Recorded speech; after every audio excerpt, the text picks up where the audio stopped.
It appears as though there were clashes there between these far-right demonstrators and some anti-fascist groups today, Matthew.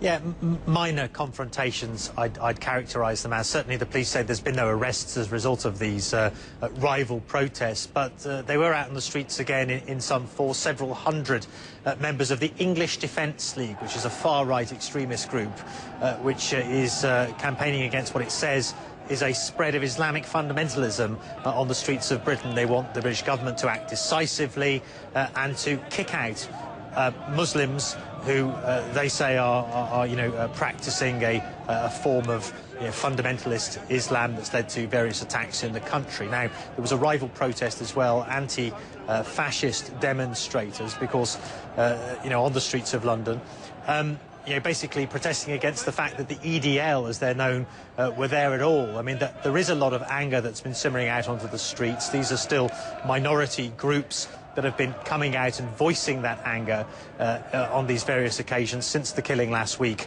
of that soldier in southeast London. But here's an interesting development, Hala, that across Britain, according to one charity, Faith Matters, which monitors extremist activity, there's been a very worrying upsurge in the amount of attacks against Muslims since that soldier was killed in southeast London last Wednesday. They've said that there's a tenfold increase in attacks against Muslims in Britain, from verbal abuse to graffiti to the firebombing of an Islamic institution. You just mentioned that the latest attack like that took place in Grimsby in northeast England.